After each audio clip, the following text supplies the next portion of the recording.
Hi everyone, welcome to let's improve 11-12।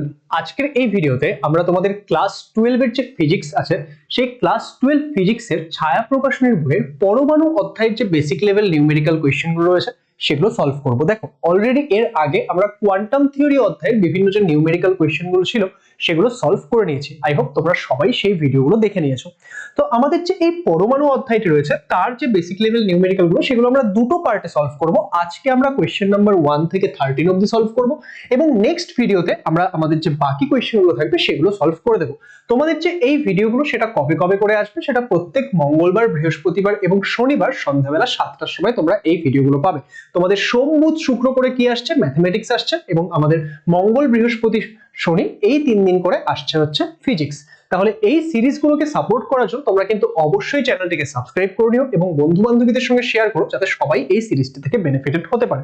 তাহলে চলো সবার প্রথমে আমরা আমাদের যে প্রথম কোয়েশ্চেনটি রয়েছে সেটা দেখে নিই।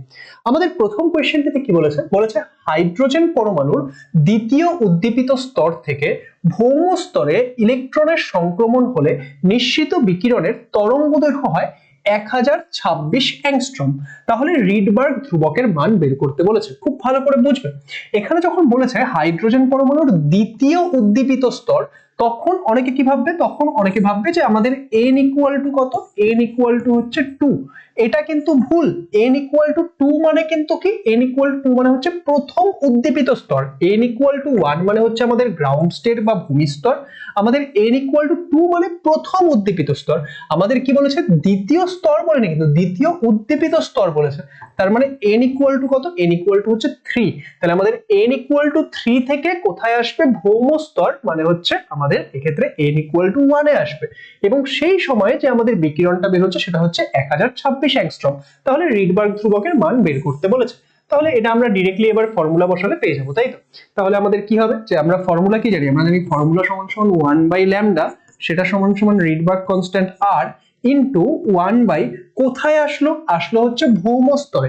সেটা কি? সেটা হচ্ছে 1 নম্বর কক্ষপথ, তার মানে 1 স্কয়ার, মাইনাস 1 বাই কোথা থেকে এসছে? দ্বিতীয় উদ্দীপিত কক্ষপথ, তার মানে n ইকুয়াল টু 3 এর স্কয়ার। তাহলে এবার এটা হিসাব করলে আমরা r পেয়ে যাব। তাহলে এখান থেকে আমরা যদি এখানে ক্যালকুলেট করি এটা কত আসবে? এটা আসবে, দেখো, আমরা এটা হিসাব করলে পেয়ে যাব r ইন্টু 8/9, তাই তো? তাহলে এখান থেকে আমাদের যে r আসবে সেটা কত চলে আসবে? r ইকুয়াল টু চলে আসবে 8টা r এর মতোই থাকছে। 9টা এইদিকে ওপরে গুণ হয়ে যাবে, 8টা নিচে গুণ হয়ে যাবে। তাহলে আমাদের কি আসবে? তাহলে আমাদের আসবে হচ্ছে 9/8 ল্যামডা, তাই তো? এবার তুমি ল্যামডার মানটা বসিয়ে দাও। তাহলে এটা ইকুয়াল টু কত আসবে? 9/8 ইন্টু 1026 অ্যাংস্ট্রম আছে, এটাকে তাহলে আমাকে মিটারে বসাতে হবে, ইন্টু 10⁻⁻10। তাহলে এটা হিসাব করলে আমরা কি পেয়ে যাব? আর এর মান পেয়ে যাব। তাহলে এটা যদি আমরা হিসাব করি তাহলে আমাদেরকে বেসিক্যালি কি করতে হচ্ছে? আমাদেরকে বেসিক্যালি এখানে 9 কে 8 দিয়ে ডিভাইড করতে হচ্ছে, দেন সেটাকে আমাদের 1024 দিয়ে ডিভাইড করতে হচ্ছে। তাহলে আমরা পেয়ে যাচ্ছি হচ্ছে 0.00109 ইন্টু 10⁻10। ওকে, কারণ এটা ওপরে গেলে 10⁻10 হয়ে যাবে। এত কি? এত হচ্ছে মিটার। এবার এটাকে যদি আমি এক কাজ করি, এই সামনের জিরো গুলোকে যদি সরিয়ে দিই তাহলে আলটিমেটলি আমি এখানে ধরো 3 ঘর পরে পয়েন্টটা নিয়ে যাচ্ছি। ওকে, তাহলে আমি কি লিখতে পারি? আমি লিখতে পারি 1.096। 3 ঘর সরিয়ে দিলাম আমি পয়েন্টটাকে, তাহলে এখান থেকে 3 কমে যাবে, তাহলে 10⁻7 এত মিটার। এটা আমাদের চলে আসছে রিডবার্গ কনস্ট্যান্টের মান। এমনি আমরা জানি রিডবার্গ কনস্ট্যান্টের মান এটাই হয়, তাই তো? তাহলে আমাদের প্রথম কোশ্চেন সেটা আমরা সলভ করে নিলাম। নেক্সট কোশ্চেন আমাদের কত দিয়েছে? দেখো, আমাদের নেক্সট কোশ্চেনটা দিয়েছে, বলেছে হাইড্রোজেন পরমাণুর হাইড্রোজেনের পারমাণবিক বর্ণালীতে একটি বর্ণালী রেখার তরঙ্গদৈর্ঘ্য এত। আচ্ছা, আমাদের হাইড্রোজেনের কি দিয়েছে? হাইড্রোজেনের যে বর্ণালী রয়েছে, পারমাণবিক বর্ণালী, সেখানে একটা বর্ণালী রেখার তরঙ্গদৈর্ঘ্য দিয়েছে কত? একটা বর্ণালী রেখার তরঙ্গদৈর্ঘ্য দিয়েছে 4861 এত অ্যাংস্ট্রম। ওকে, এবার আমাদের কি বলে দিয়েছে? কোন দুটি কোয়ান্টাম স্তরের মধ্যে ইলেকট্রন সংক্রমণের ফলে এই রেখার উৎপত্তি হয়? রিডবার্গ ধ্রুবকের মান দেওয়া আছে। তাহলে আমরা কি করতে পারি? আমরা জানি ফর্মুলা কি? ফর্মুলা হচ্ছে আমাদের 1/λ, সেটা সমান সমান r ইন্টু 1/n2 এর স্কোয়ার মাইনাস 1/n1 এর স্কোয়ার, রাইট? যে আমাদের কোথায় আসলো আর কোথা থেকে আসলো।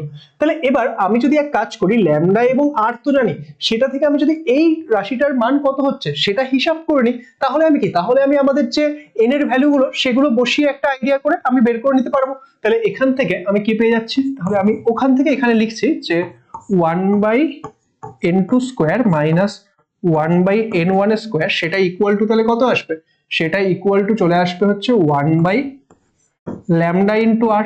তাহলে 1 বাই ল্যামডা মানে কত, ল্যামডা মানে হচ্ছে আমাদের 4861 ইন্টু 10^10 ইন্টু আমাদের যে আর, আর এর মান কত 1.097 ইন্টু কত দেওয়া আছে, ইন্টু আমাদের সরি এটা তো রিডমার্ক কনস্ট্যান্ট, ইন্টু তাহলে 10^7 থাকবে।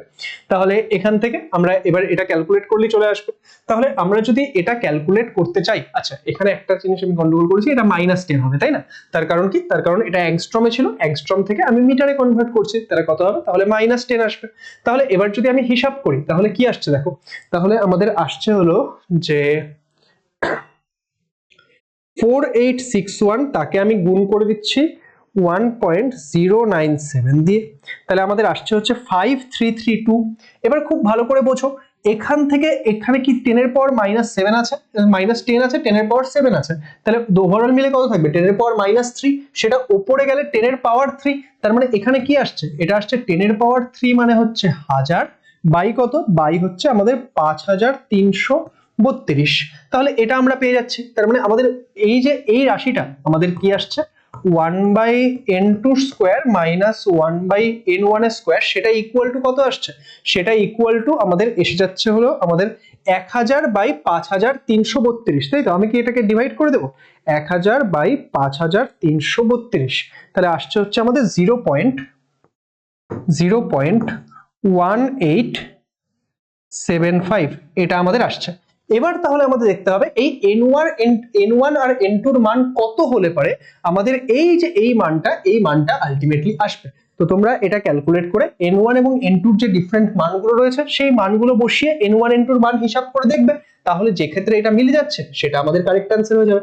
এবার এই কোশ্চেনটাকে আমরা আরেকভাবে বের করতে পারি, কিভাবে এই কোশ্চেনটাকে আরেকভাবে কিভাবে ক্যালকুলেট করতে পারি, এই কোশ্চেনটাকে আমরা আরেকভাবে ক্যালকুলেট করতে পারি যে আমাদের ল্যামডা সমান একটা সার্টেন কিছু দেওয়া আছে, তাই। এবার তাহলে এই যে এই তরঙ্গদৈর্ঘ্যটার কোরেসপন্ডিং শক্তি কত সেটা আমরা বের করতে পারি। এবার এই তরঙ্গদৈর্ঘ্যটার কোরেসপন্ডিং শক্তিটা যখন আমি বের করে নিলাম, তাহলে আমি একটা বর্ণালী রেখার মধ্যে যখন রেখাটা পাচ্ছি সেটা আমি কিসের জন্য পাচ্ছি, কারণ এতখানি শক্তি বিকিরণ হয়েছিল, তাহলে তার কোরেসপন্ডিং তরঙ্গদৈর্ঘ্যটা পেয়েছে। তাহলে এবার একটা শক্তি কখন বিকিরিত হয়, যখন একটা কক্ষপথ থেকে অন্য একটা কক্ষপথে যায়, তাহলে সেই ক্ষেত্রে এই যে শক্তিটা আসবে, তাহলে আমি যদি কোন দুটো কক্ষপথে, ধরো নাও EX এবং EY এই দুটো কক্ষপথ বলছি, তাহলে কোন দুটো কক্ষপথের শক্তির পার্থক্য এই শক্তিটা, সেটা যদি আমি বের করে নিই তাহলেও কি, তাহলে আমি পেয়ে যাবো যে কোন শক্তি স্তর থেকে কোন শক্তি স্তরে ত্বরান্বিত হয়েছিল। তাহলে এই কোয়েশ্চেনটা আমি তোমাদেরকে দুই ভাবে বলে দিলাম, আই গেস তোমরা বুঝতে পারবে। এবার অনেকের মাথায় আসবে স্যার এগুলো কিভাবে হিসাব করবো, আরে এগুলো হিসাব করে তো সোজা, তাই না, যে আমাদের En সমান কত -13.6/n², তাহলে আমি খুব সহজেই E1 বের করতে পারবো, E2 বের করতে পারবো, E3 বের করতে পারবো, E4 বের করতে পারবো, E5 বের করতে পারবো। তাহলে আমি দেখে নেব যে কোন দুটোর মধ্যে ডিফারেন্স এই E এর সাথে সমান হচ্ছে। তো তোমরা যদি এটা দিয়ে এইভাবে সমাধান করছো তাও চলবে, তোমরা যদি এইভাবে সমাধান করছো তাও চলবে। চলো এবার আমরা আমাদের পরের কোয়েশ্চেনটা দেখে নিই। বাই দ্য ওয়ে এখানে তোমাদেরকে একটা কথা বলবো, যে তোমরা যদি চাচ্ছ যে তোমাদের ক্লাস 12 এর প্রিপারেশন তোমরা কমপ্লিটলি আমাদের সাথে করবে, তাহলে কিন্তু তোমরা লেটস ইমপ্রুভ অ্যাপে গিয়ে আমাদের ক্লাস 12 এর যে পেইড ব্যাচ রয়েছে সেখানে জয়েন করতে পারো। শুধুমাত্র ফিজিক্সের সিঙ্গেল ব্যাচ রয়েছে বা সমস্ত সাবজেক্টের কম্বাইন্ড ব্যাচ রয়েছে, যেটা তোমার প্রয়োজন সেখানে কিন্তু তুমি এনরোল করতে পারো। তাহলে দেখো আমাদের নেক্সট কোয়েশ্চেন কি বলেছে, হাইড্রোজেন পরমাণুর ভৌম স্তরের শক্তি -13.6 ইলেকট্রন ভোল্ট। তাহলে কত দিয়ে রেখেছে, আমি শক্তিটা লিখে রাখছি, -13.6 ইলেকট্রন ভোল্ট, U1 এর মান দেওয়া আছে। এবার বলেছে পরমাণুটির প্রথম বোর কক্ষের ব্যাসার্ধ নির্ণয় করো। তাহলে এই যে এই কোয়েশ্চেনটার জন্য কিন্তু আমার একটা ইম্পর্টেন্ট ফর্মুলা মাথায় রাখতে হয়। কি ফর্মুলা মাথায় রাখতে হয়, আমাদের যে E1 সেটা সমান কত আসে, সেটা সমান আসে -1/4πε0 ইন্টু E/2a0, যেখানে ইটা কি, ই হচ্ছে ইলেকট্রনের আধান এবং এক্ষেত্রে a0 সেটা কি, সেটা হচ্ছে আমাদের এই প্রথম কক্ষের ব্যাসার্ধ। তাহলে এখান থেকে আমরা কি বের করতে পারবো, a0 বের করতে পারবো। তাহলে চলো বের করা যাক। তাহলে আমাদের এখানে আমি যদি মানগুলো বসাই, u1 এর মান কত দেওয়া আছে -13.6, সেটা সমান সমান -1/4πε0 এর মান আমরা সবাই জানি 9 × 10⁹। e এর মান কত? e এর মান হচ্ছে 1.6 × 10⁻19/2 a0। তাহলে এখান থেকে আমি খুব সহজেই a0 হিসাব করতে পারবো, এটা কেটে গেল।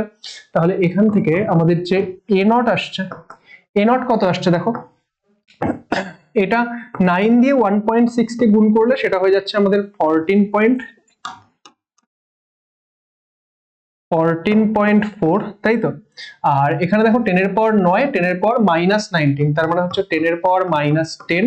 আর এখানে কি থাকছে, এটা 10 এর পাওয়ার -10, হ্যাঁ জায়গাটা একটু ছোট হয়ে গেল মনে হয়, -10। আর নিচে কি থাকছে 2 × এই 13.6। তাহলে এটা হিসাব করলেই আমাদের কাজ হয়ে যাবে।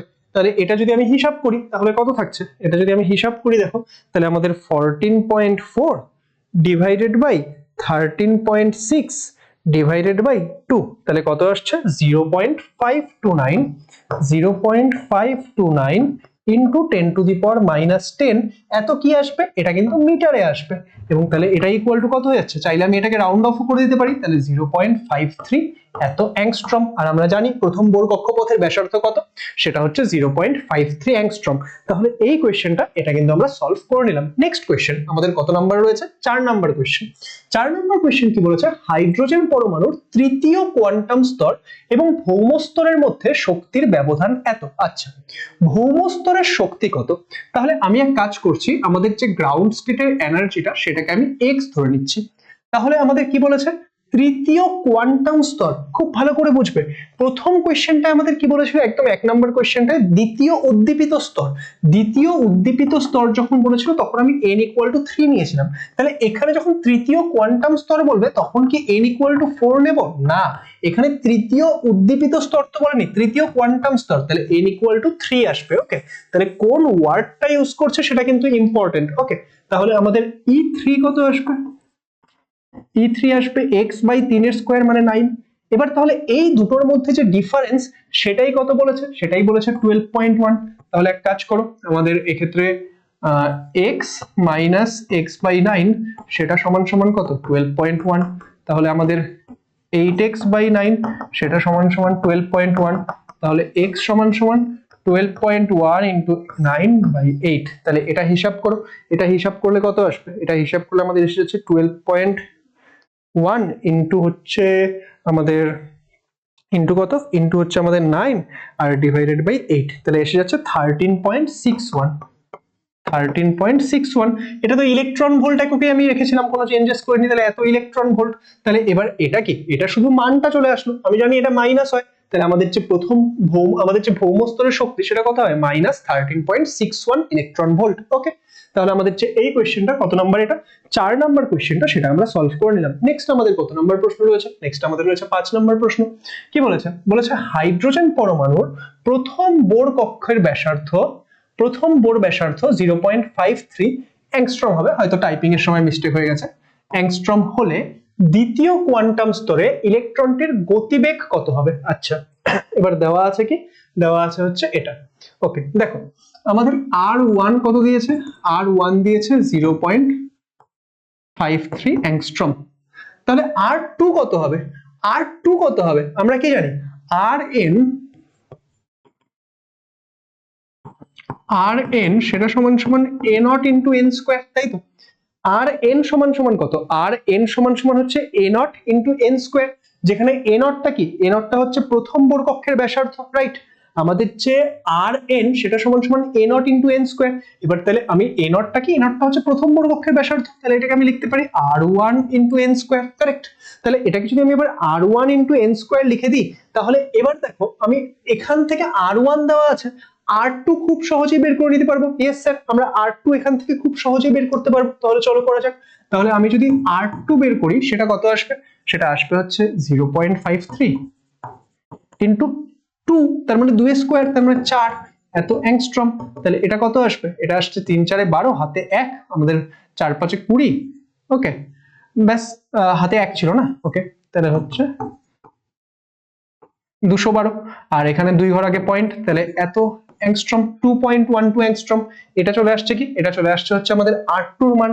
এবার এটা যদি R2 এর মান আসে তাহলে এবার নেক্সট আমরা কি পাবো, নেক্সট আমাদের বের করতে বলেছে যে এক্ষেত্রে আমাদের গতিবেগ কত। তাহলে গতিবেগ যদি বের করতে চাই, দেখো খুব সিম্পল, আমাদের এক্ষেত্রে আমাদের গতিবেগের ফর্মুলা আমরা কি জানি, আমরা অনেকগুলো ফর্মুলা শিখেছি, কিন্তু আমি এখানে আর এর সঙ্গে রিলেট করতে চাই। তাহলে আর এর সঙ্গে যদি রিলেট করতে চাই, আমরা জানি mv/n সেটা সমান সমান nh/2 পাই হয়, তাই তো। mv/n সেটা সমান সমান কত হয়, nh/2 পাই। তাহলে এবার এখান থেকে আমাদের বা mvn বলে দাও, তাহলে vn মানে দ্বিতীয় কক্ষপথের ব্যাসার্ধ আমি যদি বেগ বের করতে চাই, সেক্ষেত্রে আমি n এর জায়গায় 2 বসাবো, তাহলে nh/2 পাই m rn, তাই তো। তাহলে এই ফর্মুলাটা আমরা বসালেই কাজ হয়ে যাবে। তাহলে আমি যদি v2 লিখি, v2 দ্বিতীয় কক্ষপথে বেগ সেটা সমান সমান কত হবে, 2, n এর জায়গায় 2 বসালাম। h কি, h হচ্ছে প্ল্যাঙ্কের কনস্ট্যান্ট, তাহলে 6 পয়েন্ট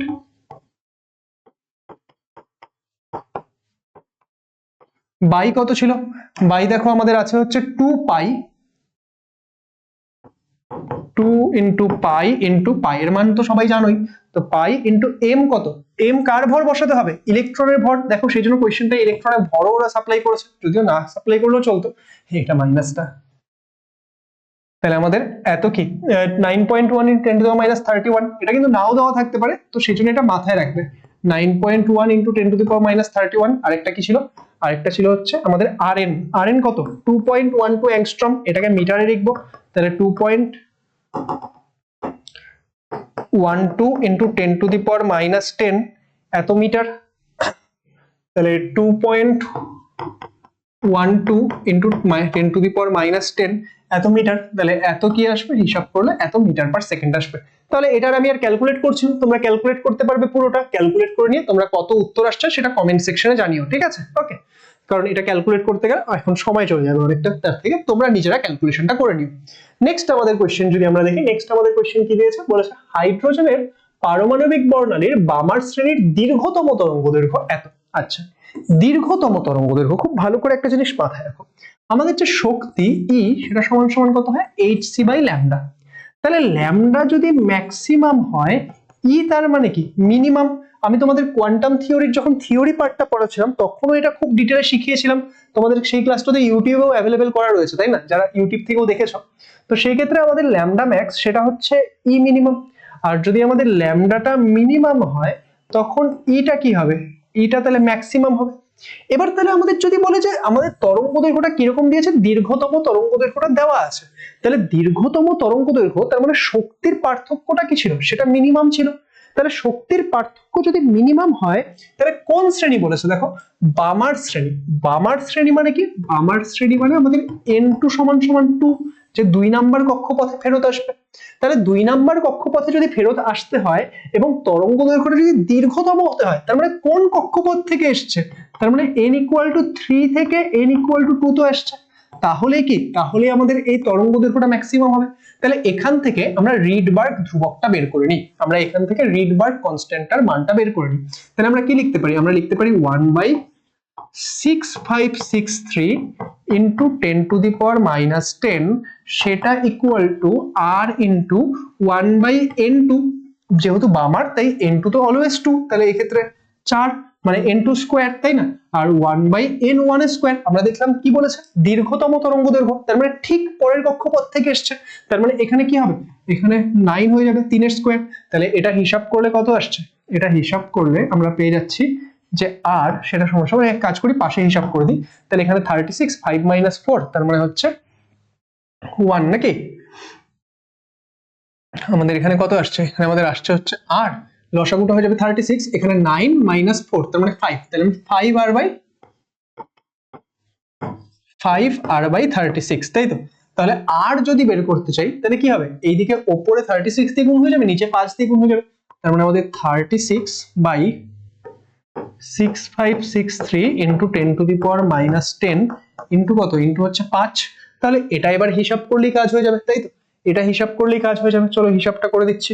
তাহলে আমি যদি এক কাজ করি, 36 / 5 তাকে ডিভাইড করব 6563 দিয়ে, তাহলে আলটিমেটলি আমাদের ওই একই আসছে, যেটা রিডবার্গ কনস্ট্যান্টের মান তাই আসছে। ওকে, এখানে এটা উপরে গিয়ে ক্যালকুলেট করে মানে আলটিমেটলি আমি ক্যালকুলেশন গুলো করে দিলাম, একই আসছে। ওকে, তাহলে এটা আমাদের এসে যাচ্ছে আমাদের আর এর মান। এবার আর এর মান যখন এখান থেকে আমরা পেয়ে গেলাম, ঠিক আছে, ওকে, আমরা এই আর এর মানটা যখন এখান থেকে পেয়ে গেলাম, তাহলে এখান থেকে আর এর মানটা পেয়ে গেলে নেক্সট আমাদের কি বের করতে হবে? এখানে আর এর মানটা পেয়ে গেলে নেক্সট আমাদের বলেছে এই শ্রেণীর পরবর্তী দুটি তরঙ্গ দৈর্ঘ্য নির্ণয় করো। তাহলে পরবর্তী দুটি তরঙ্গ দৈর্ঘ্য যদি আমাকে নির্ণয় করতে হয়, তাহলে সেটা আমি কি করে নির্ণয় করব? তাহলে সেটা আমরা নির্ণয় করব এইভাবে, যে আমাদের কি হবে, এটা আমাদের n ইকুয়াল টু 3 থেকে এসেছিল, তার মানে আমাদের পরবর্তী দুটি মানে n ইকুয়াল টু 4 থেকে আসলে তরঙ্গ দৈর্ঘ্য কত হবে, n ইকুয়াল টু 5 থেকে আসলে তরঙ্গ দৈর্ঘ্য কত হবে। তাহলে n ইকুয়াল টু 4 এরটা আমি বের করে তোমাদের শিখিয়ে দিচ্ছি, 5 এরটা তোমরা কমেন্ট করে নিয়ে জানাবে। এটা মিটার ইনভার্স হবে না। আচ্ছা, তাহলে এবার আমরা যদি এক কাজ করি, n ইকুয়াল টু 4 এর জন্য হিসাব করতে চাই, তাহলে কত আসবে আমাদের? চলো পরের পেজেই করি না, এখানে জায়গাটা ছোট পড়বে। তাহলে আমাদের কি লিখবো আমরা? 1/λ সেটা সমান সমান আর এর মান তো পেয়ে গেলাম 1.097 into 10 to the power 7 into n2 কত হবে, যেহেতু বামার শ্রেণী তাহলে এটা 2 হবে, 2 এর স্কোয়ার মানে 4, মাইনাস কোথা থেকে আসছে? 4 থেকে, তার মানে 1/16। তাহলে এখান থেকে আমরা কি পেয়ে যাচ্ছি? তাহলে এখান থেকে আমরা পেয়ে যাচ্ছি 1.097 into 10 to the power 7 into এখানে লসাগু হয়ে যাবে হচ্ছে 64। তাহলে এখানে কত আসবে? আসবে হচ্ছে 16 মাইনাস 4, তার মানে 12, তাই তো? 16 মাইনাস 4 বা 12, বা তোমরা এইভাবেও করতে পারো, লসাগু 16 লিখলে কি হবে? লসাগু যদি আমি, লসাগু তো অ্যাকচুয়ালি 16 হবে, তাই না? আমি ওই 64 গুণ করে বের করেছিলাম। ওকে, তাহলে আমি যদি এক কাজ করি, এখানে লসাগু যদি 16 লিখি, তাহলে আমাদের কত আসবে? 4 মাইনাস 1, তার মানে হচ্ছে 3, তাই তো? 3। তাহলে এখান থেকে এবার হিসাব করো, তাহলে আমাদের যে ল্যামডা, সেই ল্যামডাটা কি চলে আসবে? ল্যামডাটা জাস্ট এর উল্টো চলে আসবে, তার মানে আমাদের আসবে হচ্ছে 16/3 ইন্টু 1.097 ইন্টু 10 টু দি পাওয়ার 7। তাহলে এবার হিসাব করো কত আসছে গো? এটা হিসাব করলে কত চলে আসছে? হিসাব করলে চলে আসছে 16/3, ওকে, ডিভাইডেড বাই 1.097, এটা 9, হ্যাঁ এটা কিন্তু 097। ওকে, তাহলে আমাদের কত আসছে? আমাদের আসছে হচ্ছে 4.8617 into 10 to the power minus 7 এত মিটার। এবার আমি কি করতে চাই? আমি 10 টু দি পাওয়ার মাইনাস 10 মিটারে নিয়ে যেতে চাই। কেন স্যার? কারণ আমি অ্যাংস্ট্রমে লিখতে চাই। তাহলে আমি এক কাজ করব, 3টা যদি, তাহলে 3 ঘর আরো চাপিয়ে দেবো, তাহলে 4861.7 into 10 to the power minus 10 এত মিটার। তার মানে কি লেখা যাবে? 4861.7 এত অ্যাংস্ট্রম। তাহলে n ইকুয়াল টু 4 থেকে যদি আসে কত হলো সেটা আমি বের করে দিলাম। n ইকুয়াল টু 5 এরটা তোমরা করে নিয়ে কমেন্ট সেকশনে জানিও। একই রকম কোয়েশ্চেন, তাহলে তোমাদের একটু প্র্যাকটিস হবে, তাই না? নেক্সট কোয়েশ্চেন কি বলেছে? বলেছে হাইড্রোজেন পরমাণুর প্রথম বোর-কক্ষের ব্যাসার্ধ কত দিয়েছে? প্রথম বোর-কক্ষের ব্যাসার্ধ দিয়েছে হচ্ছে 0.53 অ্যাংস্ট্রম। ওকে, হাইড্রোজেন পরমাণুর প্রথম বোর-কক্ষের যে ব্যাসার্ধ সেটা দিয়েছে হচ্ছে 0.53 অ্যাংস্ট্রম। খুব ভালো। তারপর কি বলেছে? বলেছে পরমাণুটির ভৌম স্তরের শক্তি নির্ণয় করো। এটা কোনো কোয়েশ্চেন? হ্যাঁ, এই কোয়েশ্চেনটা কোন কোয়েশ্চেনটার মতো সেম হয়ে গেল? 2 নম্বর কোয়েশ্চেনটা বোধহয় করলাম না এরকম আমরা?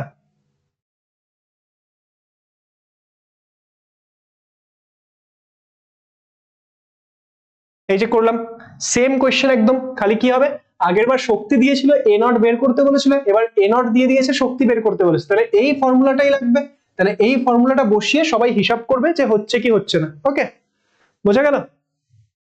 চলো তারপরের কোয়েশ্চেনটা চলে আসলাম, 8 নাম্বার কোয়েশ্চেনে। ওকে, নেক্সট কি বলেছে? হাইড্রোজেনের জন্য রিডবার্গ ধ্রুবকের মান এত।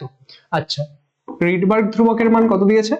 109,737 পার সেন্টিমিটার। খুব কেয়ারফুল, পার সেন্টিমিটারে দিয়েছে, ঠিক আছে? ওকে, তাহলে কি বলেছে? বামার বর্ণালীর নিশ্চিত বিকিরণের হ্রস্বতম তরঙ্গ দৈর্ঘ্যের মান নির্ণয় করো। তাহলে এখানে আমাদের কি আছে? এটা পার সেন্টিমিটারে দেওয়া আছে। তাহলে এটাকে যদি আমি পার মিটারে কনভার্ট করতে চাই, তাহলে এই পার মিটারে কনভার্ট করে দিচ্ছি। এন্ড পার মিটারে কনভার্ট করলে আমি একবারে লিখে দিচ্ছি যে 1.097 ইন্টু 10 টু দি পাওয়ার 7 এত মিটার ইনভার্স আসবে, তাই তো? আচ্ছা, তাহলে এটা আমি তো লিখে দিলাম। এবার এটা যদি আমি লিখেও দিই, ঠিক আছে, ওকে, বেসিক্যালি কি হবে? বেসিক্যালি আমাকে এখানে পাশে জিরো গুলো লাগাতে হতো, তো সেটা তো আমি করে নিলাম। রিডবার্গ কনস্ট্যান্টটাকে আমি কি করে দিলাম? রিডবার্গ কনস্ট্যান্টটাকে আমি এসআই তে কনভার্ট করে দিলাম। এবার বলেছে বামার বর্ণালীর নিশ্চিত বিকিরণের হ্রস্বতম তরঙ্গ দৈর্ঘ্যের মান নির্ণয় করো। এটা হচ্ছে ইম্পর্টেন্ট কথা, এই কনভার্সনটা তো সবাই পারবে। তো এখানে হ্রস্বতম তরঙ্গ দৈর্ঘ্য কি, একটু আগের একটা কোয়েশ্চেন আমি তোমাদের বোঝাচ্ছিলাম যে আমাদের তরঙ্গ দৈর্ঘ্য যত বাড়বে তত কি হবে, শক্তি কমবে, আর তরঙ্গ দৈর্ঘ্য যত কমবে শক্তি তত বাড়বে। এবং একটু আগে যখন আমাদের বলেছিল দীর্ঘতম তরঙ্গ দৈর্ঘ্য, তখন আমরা কি করলাম যে যেহেতু বামার শ্রেণী বলেছিল তার মানে n = 2 তে ফিরতে হবে, তাহলে তার ঠিক পরের কক্ষপথ মানে n = 3 থেকে ফেরালাম। কিন্তু যদি আমাদের তরঙ্গ দৈর্ঘ্যটা মিনিমাম করতে হয় তার মানে শক্তিটা ম্যাক্সিমাম হবে, তার মানে সেই ক্ষেত্রে কোথা থেকে আসবে বলতো, সেই ক্ষেত্রে আসবে হচ্ছে n = থেকে। n = থেকে যখন আসবে তখন শক্তির পার্থক্য তাদের ম্যাক্সিমাম হবে, তাহলে তরঙ্গ দৈর্ঘ্যটা মিনিমাম হবে। বুঝতে পারলে, শক্তির পার্থক্যটা ম্যাক্সিমাম হবে এবং তরঙ্গ দৈর্ঘ্যটা কি হবে, তরঙ্গ দৈর্ঘ্যটা মিনিমাম হবে। তাহলে এই ক্ষেত্রে আমরা যদি এক কাজ করি, আমরা কি কাজ করতে চাই, আমরা বের করতে চাই হচ্ছে হ্রস্বতম তরঙ্গ দৈর্ঘ্য। তাহলে এই ক্ষেত্রে আমরা কি লিখবো, 1/λ সেটা সমান সমান r * 1/n2 যেহেতু বামার শ্রেণী n2 কত 2, তাহলে তার স্কয়ার মানে 4 মাইনাস 1/n1 n1 কত ইনফিনিটি, তাহলে তার স্কয়ার করলেও ইনফিনিটি আসবে, 1/∞ মানে 0, তার মানে এখান থেকে আমাদের যে ল্যামডা চলে আসছে সেটা কত আসছে, সেটা আসছে 4/r, তাই তো। ল্যামডা কত আসছে, 1/λ সমান সমান r/4, তাহলে আমাদের ল্যামডা সমান সমান 4/r, তাহলে 4/1.097 into 10⁻⁷। ওকে, চলো তাহলে এটা আই গেস তোমরা হিসাব করতে পারবে, এটা আমি হিসাব করছি না। ওকে, এটা তাহলে আমি আর হিসাব করছি না, এটা তোমরা হিসাব করে নিয়ে আমাদের ল্যামডার মানটা কত আসছে সেটা বের করে নিও। এরপর আমরা চলে আসছি আমাদের পরের কোয়েশ্চেন, যেটা কিনা আমাদের কত নাম্বার, যেটা হচ্ছে আমাদের 9 নাম্বার কোয়েশ্চেন। আচ্ছা এটা একটু আমাদের দেখছি ব্লার হয়ে গেছিল নাকি। আচ্ছা আগের কোয়েশ্চেনটা কি প্রপারলি বোঝা গেছে, যেহেতু ব্লার হয়ে গেছিল আমি লক্ষ্যই করিনি যে এটা ব্লার হয়ে গেছে। আগের কোয়েশ্চেনটা আমি তোমাদের আরেকবার না হয় বলে দিচ্ছি। দেখো আমাদের কি দিয়েছে এখানে, এই কোয়েশ্চেনটা আমাদের বলেছিল হ্রস্বতম তরঙ্গ দৈর্ঘ্য নির্ণয় করতে। তাহলে হ্রস্বতম তরঙ্গ দৈর্ঘ্য যেহেতু নির্ণয় করতে বলেছিল তার মানে কি, তার মানে আমাদের যে এনার্জির ডিফারেন্সটা সেটা কি হতে হবে, ম্যাক্সিমাম। তাহলে এনার্জির ডিফারেন্সটা ম্যাক্সিমাম কখন হবে, যত দূরের কক্ষপথ হবে। তাহলে সেই ক্ষেত্রে আমাদের n = 2 তে আসছে, যদি ইনফাইনাইট থেকে আসে, ঠিক আছে, n = 2 তে আসছে, ঠিক আছে, তাহলে যদি ইনফাইনাইট থেকে আসে তাহলে শক্তির পার্থক্যটা ম্যাক্সিমাম হয়, তাহলে তখন কি হবে, তখন আমাদের তরঙ্গ দৈর্ঘ্যটা মিনিমাম হবে। তাহলে সেই ক্ষেত্রে আমাদের কি, আমরা যেটা বলছি যে আমাদের ল্যামডার মানটা তাহলে যখন বের করছি তখন আমরা এই n1 এর ভ্যালু সেটা ইনফাইনাইট বসিয়েছি, তাহলে এখান থেকে হিসাব করে ল্যামডা সমান সমান পেয়ে যাচ্ছি 4/r। ওকে, ক্লিয়ার সবার কাছে। নেক্সট কোয়েশ্চেনে যখন আমরা যাচ্ছি আমাদের কোয়েশ্চেন নাম্বার 9, সেখানে কি বলেছে, কোয়েশ্চেন নাম্বার 9 এ আমাদের বলেছে যে উত্তেজিত অবস্থায় হাইড্রোজেন পরমাণুর ইলেকট্রনের শক্তি এত। আচ্ছা উত্তেজিত অবস্থায় হাইড্রোজেন পরমাণুর ইলেকট্রনের শক্তি এত। আচ্ছা কত শক্তি বলেছে, সেটা বলেছে -0.54 এত ইলেকট্রন ভোল্ট। তাহলে এটা কোন উত্তেজিত স্তরে আছে সেটা সবার আগে আমরা বের করে নিই। দেখো আমরা কি জানি, আমরা জানি -13.6/n², এটাই হচ্ছে শক্তি। এটা দিয়েছে -0.54, তাহলে এখান থেকে n² কত চলে আসবে, সেটা চলে আসবে হচ্ছে আমাদের 13.6/0.54। তাহলে এটা যদি আমরা হিসাব করি, এটা হিসাব করলে কত আসবে, আমরা যদি এক কাজ করি, আমরা যদি 13.6 কে, ঠিক আছে, আমরা যদি 13.6 কে 0.54 দিয়ে ডিভাইড করি তাহলে আমাদের আসবে হচ্ছে 25 পয়েন্ট সামথিং। ওকে, তাহলে আমাদের কত আসছে, তাহলে আমাদের 25 পয়েন্ট সামথিং আসছে। তাহলে আমি সেই 25.1 এরকম সামথিং আসছে। তাহলে এখানে আমি যখন n এর মানটা বের করব, এটা রুট করলে কি আসবে, 5 আসবে। তাহলে আমাদের কত নাম্বার কক্ষপথে আছে, আমাদের এটা এখন 5 নাম্বার কক্ষপথে আছে। তাহলে এক্ষেত্রে 5 নাম্বারে যদি থাকে কি বের করতে বলেছে, বলেছে বোর তত্ত্ব থেকে ইলেকট্রনের কৌণিক ভরবেগ এই অবস্থায় কত হবে। তাহলে কৌণিক ভরবেগ কত হবে, আমাদের যে mvn/n, তাই তো। তাহলে এটা আমরা কত নাম্বার কক্ষপথে বের করতে চাই, আমরা বের করতে চাই হচ্ছে 5 নাম্বার কক্ষপথে। তাহলে আমি যদি 5 নাম্বার কক্ষপথে বের করতে চাই তাহলে আমি ডিরেক্টলি আমাদের যে কৌণিক ভরবেগ 5 নাম্বার কক্ষপথে সেটা কত হবে, সেটা হবে হচ্ছে 5h/2π, তাই না, 5h/2π। এবার এটার মান তোমরা হিসাব করে নিয়ে লিখে দেবে যে 5 × প্ল্যাঙ্কের কনস্ট্যান্ট বাই 2π, nh/2π আমরা কি দেখেছি mvr = nh/2π, তাহলে সেই ফর্মুলাটা ইউজ করছি। ওকে, তাহলে এখান থেকে এটা আমরা বের করলাম। তাহলে আমাদের মেইন কাজটা কি ছিল, এন এর মানটা বের করে নাও। এন বের করে নিলে আমরা তো এক্ষেত্রে NH/2 পাই দিয়ে কাজ করতেই পারবো। ওকে, নেক্সট কোয়েশ্চেন কত বলেছে, নেক্সট বলেছে যে হাইড্রোজেনের লিম্যান সিরিজের ক্ষেত্রে বা লাইম্যান সিরিজের ক্ষেত্রে সর্বোচ্চ এবং সর্বনিম্ন তরঙ্গদৈর্ঘ্যের মান নির্ণয় করো। তো এটা কিন্তু আমি তোমাদের অলরেডি বামার সিরিজের জন্য শিখিয়েছি। তাহলে এই কোয়েশ্চেনটা কিন্তু তোমাদের জন্য থাকবে হচ্ছে হোমওয়ার্ক। কি কোয়েশ্চেন পুরো করানোর সময় আজকে বারবার ব্লার হয়ে যাচ্ছে কেন, এক মিনিট আমি দেখে নিচ্ছি। দেখো, তো এই ক্ষেত্রে এই কোয়েশ্চেনটা তোমাদের হোমওয়ার্ক থাকবে, কিন্তু পুরোপুরি হোমওয়ার্ক নয়, আমি একটু তোমাদের এক্সপ্লেন করে দিই। হতে পারে যে কেউ এই কোয়েশ্চেনটাই পারোনি, সেই জন্যই দেখতে এসে নিয়ে দেখছো যে স্যার এটা হোমওয়ার্ক দিয়ে দিয়েছে। ওকে, আজকে একটু গন্ডগোল করছে, শুধুমাত্র বারবার ব্লার হয়ে যাচ্ছে। ওকে, তো এই ক্ষেত্রে আমাদের দাঁড়াও, এই কোয়েশ্চেনটা আমি তোমাদের বলে দিচ্ছি। ওকে, তো এই কোয়েশ্চেনটা যদি আমি তোমাদের বলে দিই, আমাদের কি সিরিজ বলেছে, লিম্যান সিরিজ। তার মানে আমাদের n2 সমান সমান কত, 1, তাই তো? তার মানে আমাদের যে ফর্মুলাটা আসবে, যেটাই ফর্মুলা লেখো, আমাদের 1/λ সেটা সমান সমান r ইনটু 1/1² মাইনাস যেখান থেকে এসেছে, তাই তো? তাহলে আমি এটাকে এইভাবে লিখতে পারি না যে 1/λ সেটা সমান সমান r ইনটু, এটা তো 1 হয়ে যাবে মাইনাস যেখান থেকে আসছে, ধরো সেটাকে যদি আমি শুধু n বলে দিই। তাহলে এবার যখন তরঙ্গ দৈর্ঘ্যটা সর্বোচ্চ হবে তখন কি, তখন শক্তিটা সব থেকে কম হবে। তরঙ্গ দৈর্ঘ্য সর্বোচ্চ হতে গেলে শক্তিটা সবার থেকে কম হবে। তার মানে সেই ক্ষেত্রে যখন তরঙ্গ দৈর্ঘ্যটা ম্যাক্সিমাম হবে তখন কি হবে, তখন n এর মান তাহলে 2 হবে, কারণ ঠিক পরের কক্ষপথ থেকে আসবে। আর যখন ল্যামডার মান মিনিমাম হবে, ল্যামডার মানটা যখন মিনিমাম হবে তখন n2 কি হবে, সেটা n হয়ে যাবে হচ্ছে ইনফাইনাইট, যে তখন অসীম থেকে আসবে। তাহলে এই হচ্ছে তোমাদের কাজ। এবার তোমরা এখানে যখন ল্যামডা ম্যাক্স বের করবে তখন এখানে তোমরা n এর জায়গায় 2 বসাবে, যখন তোমরা ল্যামডা মিন বের করবে তখন n এর জায়গায় কি বসাবে, n এর জায়গায় ইনফাইনাইট বসাবে, তাহলেই কাজ হয়ে যাবে। ওকে, তাহলে এই কোয়েশ্চেনটা করে নিয়ে সবাই উত্তরটা জানিও কি আসছে। Next question number 11। Question number 11 এর মধ্যে কি বলেছে, কোয়েশ্চেন নাম্বার 11 এর মধ্যে বলেছে যে হাইড্রোজেন পরমাণুতে ইলেকট্রনের বন্ধন শক্তি এত। আচ্ছা, তাহলে আমাদের হাইড্রোজেন পরমাণুতে ইলেকট্রনের বন্ধন শক্তি দেওয়া আছে কত, 13.6 ইলেকট্রন ভোল্ট, তাই তো? এবার বলেছে লিথিয়ামের প্রথম উদ্দীপিত স্তর থেকে লিথিয়াম প্লাস প্লাসের প্রথম উদ্দীপ্ত অবস্থা থেকে ইলেকট্রনকে বিচ্ছিন্ন করতে কত শক্তির প্রয়োজন। তাহলে দেখো কি বললো কোয়েশ্চেনটায়, যে হাইড্রোজেনের ক্ষেত্রে বন্ধন শক্তির মান এটা দিয়ে দিয়েছে। তার মানে হাইড্রোজেনের যে গ্রাউন্ড স্টেটে এনার্জি সেটা কত, সেটা হচ্ছে আমাদের হাইড্রোজেনের যে গ্রাউন্ড স্টেটে এনার্জি সেটা হচ্ছে -13.6 ইলেকট্রন ভোল্ট, তাই তো? এবার আমাকে যদি এক কাজ করতে হয় লিথিয়ামের জন্য, আমাদের জেনারেল ফর্মুলাটা কি, জেনারেল ফর্মুলাটা হচ্ছে আমাদের En সেটা সমান সমান -13.6 ইন্টু Z²/n²। ওকে, এটা। তাহলে এবার লিথিয়ামের কত নাম্বার শক্তি স্তরে বলেছে, দেখো লিথিয়ামের ক্ষেত্রে কিন্তু গ্রাউন্ড স্টেটে নেই, কোথা থেকে বের করতে বলেছে খুব ভালো করে লক্ষ্য করবে, লিথিয়ামের প্রথম উদ্দীপ্ত অবস্থা থেকে ইলেকট্রনকে বিচ্ছিন্ন করতে হবে।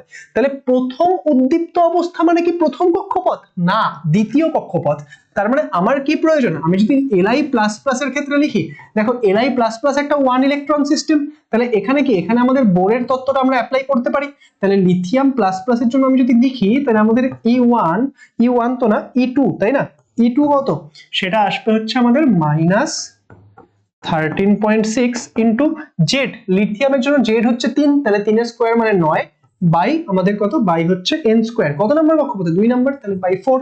তাহলে এবার এটা হিসাব করো, তাহলে এটা যদি আমি হিসাব করি তাহলে কত আসছে, -13.6 এবং 13.6 ইন্টু কত, ইন্টু হচ্ছে 9 ডিভাইডেড বাই কত, ডিভাইডেড বাই হচ্ছে 13.6 ইন্টু 9 ডিভাইডেড বাই 4, তাহলে হচ্ছে 30.6। তাহলে E2 কত আসছে, এটা আসছে -30.6 এত ইলেকট্রন ভোল্ট। তাহলে এখান থেকে তুমি যদি ইলেকট্রনটাকে বের করতে চাও তাহলে তোমার কতখানি শক্তি লাগবে, ঠিক এত পরিমাণ শক্তি তোমাকে দিতে হবে। তাহলে তোমাদের কত শক্তির প্রয়োজন হবে, 30.6 ইলেকট্রন ভোল্ট শক্তির প্রয়োজন হবে। মাইনাসটা কিন্তু তখন তোমাকে তো এটা ওভারকাম করতে হবে, তাহলে ঠিক এত পরিমাণ শক্তির প্রয়োজন হবে, যে 30.6 ইলেকট্রন ভোল্ট শক্তি তোমার লাগবে। 11 নম্বর হয়ে গেল। নেক্সট 12 নম্বর প্রশ্নটা কি বলেছে, এত বড় প্রশ্ন হবে, বলেছে হাইড্রোজেন পরমাণুর ইলেকট্রনটি দ্বিতীয় উদ্দীপিত স্তর থেকে ভৌম স্তরে এলে যে বিকিরণ হয় তাকে একটি সোডিয়াম ধাতু পৃষ্ঠে ফেললে নিশ্চিত ফটো ইলেকট্রনের সর্বোচ্চ গতিশক্তি হয় 10.27 ইলেকট্রন ভোল্ট। আচ্ছা, বলেছে যে সোডিয়ামের কার্য অপেক্ষক কত। ওকে, তাহলে কি বলেছে দেখো, বলেছে যে হাইড্রোজেন পরমাণুর ইলেকট্রনটি দ্বিতীয় উদ্দীপিত স্তর মানে n = 3 থেকে ভৌম স্তর মানে n = 1 এ আসলো। তাহলে সেই ক্ষেত্রে আমাদের একটি সোডিয়াম ধাতু পৃষ্ঠে ফেললে নিশ্চিত ফটো ইলেকট্রনের সর্বোচ্চ, তাহলে যখন n = 3 থেকে n = 1 এ আসছে তখন কতখানি শক্তি বিকিরণ করছে সেই শক্তিটা বের করে নিই। আমরা কি জানি, আমরা জানি E1 = -13.6 ইলেকট্রন ভোল্ট। E3 কত, E3 হচ্ছে -13.6 বাই 3 মানে 9, তার মানে এটা কত আসবে, এটা আমাদের 1.5 সামথিং আসবে, তাই তো। আমাদের যে -13.6 তাকে যদি আমি এক কাজ করি, মানে বেসিক্যালি 13.6 কে আমি যদি 9 দিয়ে ডিভাইড করি 1.51, তাহলে -1.51 এত ইলেকট্রন ভোল্ট।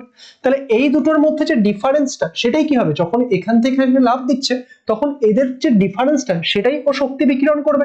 তাহলে এই ক্ষেত্রে টোটাল শক্তি কতখানি বিকিরণ করবে, যখন আমাদের কি হলো, যখন আমাদের 3 থেকে 1 এ লাভ দিল তখন শক্তি কতখানি বিকিরণ করবে সেটা তুমি এক কাজ করো, তুমি এখান থেকে আমাদের 13.6 কে যদি মাইনাস করে দিই তাহলে আমাদের ওই 12 কত, আমাদের 1.51 মাইনাস করলে ওই 12.08 এত ইলেকট্রন ভোল্ট। তাহলে কি হচ্ছে, যখন আমাদের এই ইলেকট্রনটা 3 থেকে 1 এ লাফ দিচ্ছে তখন এতখানি শক্তিও বিকিরণ করছে, তার মানে যেই আলোটা বা যেই বিকিরণটা এসে পড়লো তার শক্তিটা এতখানি। এবার আমাদের কি করতে হবে, এবার আমাদের বের করতে হবে হচ্ছে কার্য অপেক্ষক কত ছিল, কার, এই যে আমাদের সোডিয়াম ছিল সেই সোডিয়ামের কার্য অপেক্ষক কত ছিল। এবার আমরা কি ব্যবহার করব, আইনস্টাইনের আলোক তড়িৎ সমীকরণ। আমরা কি জানি, টোটাল যা শক্তি এসে পড়বে সেটা কোথায় কোথায় যাবে, সেটা যাবে হচ্ছে কার্য অপেক্ষক, আর বাকিটা কাইনেটিক এনার্জির মান দিয়ে দিয়েছে 10.27, তাহলে এটা কত আসছে, এটা আসছে আমাদের 12.08, সেটা ইকুয়াল টু W0 বের করতে হবে, আর এটা হচ্ছে আমাদের 10.27। তাহলে এখান থেকে আমাদের যে W0 আসবে সেটা কত আসবে, 12.08 থেকে আমি মাইনাস করছি হচ্ছে 10.27, ওকে 10.27, তাহলে কত আসবে, তাহলে আসবে হচ্ছে 1.81, তাহলে 1.81 এত ইলেকট্রন ভোল্ট। এটা কি হয়ে যাচ্ছে, এটা হয়ে যাচ্ছে আমাদের এক্ষেত্রে কার্য অপেক্ষকের মান। তাহলে 12 নম্বর যে কোশ্চেনটা সেটা আমরা করে নিলাম। বাই দ্য ওয়ে এই ফর্মুলার উপর বেস করে কিন্তু অলরেডি কোয়ান্টাম থিওরিতে আমরা প্রচুর কোশ্চেন করে নিয়েছি, সমস্ত কোশ্চেনই করা আছে, তাই তো। যারা সেই ভিডিওগুলো দেখোনি দেখে নেবে। ওকে, নেক্সট আমাদের দিয়েছে 13 নম্বর কোশ্চেন। এই কোশ্চেনটা কি বলেছে, ভৌম স্তরে অবস্থিত হাইড্রোজেন পরমাণুর উপর এত তরঙ্গ দৈর্ঘ্যের অতিবেগুনি রশ্মি এসে পড়লে, কত তরঙ্গ দৈর্ঘ্যের রশ্মি এসে পড়ছে, ল্যামডা সমান 620 অ্যাংস্ট্রম, ওকে, পড়লে পরমাণুর ইলেকট্রনটি এত বেগ নিয়ে নির্গত হয়, হাইড্রোজেনের আয়নন শক্তি কত। আচ্ছা, তাহলে এটা কি আমরা বের করতে পারবো না, অবশ্যই বের করতে পারবো। দেখো খুব সিম্পল কথা, যতখানি শক্তি এ নিয়ে আসছে তার থেকে প্রথমে কি হবে, আয়নন শক্তি যত ততখানি শক্তি চলে যাবে, বাকি শক্তিটা গতি শক্তিতে রূপান্তরিত হবে। তাহলে এই ক্ষেত্রে আমাদের ইলেকট্রনটার গতিবেগ কত সেটা দিয়ে দিয়েছে, এটা তোমাদেরকে হোমওয়ার্ক দিচ্ছি। তাহলে গতিবেগ ভি দেওয়া আছে, তোমরা কাইনেটিক এনার্জিটা বের করে নেবে, এখান থেকে। আমাদের এই ক্ষেত্রে তরঙ্গ দৈর্ঘ্যের মানে তরঙ্গ দৈর্ঘ্যটা দেওয়া আছে, তাহলে এখান থেকে টোটাল কতখানি শক্তি নিয়ে এসছে সেটা বের করে নেব। তাহলে এই দুটার যা ডিফারেন্স হবে সেটাই হয়ে যাবে আয়নন শক্তি, তাই না। তাহলে এই হচ্ছে আমাদের কোয়েশ্চেন নাম্বার 13 এর সলিউশন। তাহলে আজকে আমরা কি করলাম, পরমাণু অধ্যায়ের আমাদের ছায়া প্রকৌশলী বইয়ে যে কোয়েশ্চেন নাম্বার 1 to 13 ছিল সেটা সলভ করলাম, এবং আপকামিং ভিডিওতে আমরা বাকি যে কোয়েশ্চেন গুলো রয়েছে আই গেস 24 নাম্বার অবধি রয়েছে, তাই তো, তো সেগুলো সব সমাধান করে দেবো। তো তোমরা এই ক্লাসটা যদি ভালো লাগে সেটাকে লাইক করে দিও, শেয়ার করে দিও, এন্ড তোমাদের কি মতামত সেটা কমেন্ট করে জানিও। আর আপকামিং যে ক্লাসগুলো সেগুলো দেখার জন্য লেটস ইমপ্রুভ 11-12 চ্যানেলটিকে অবশ্যই সাবস্ক্রাইব করে নিও। Thank you so much.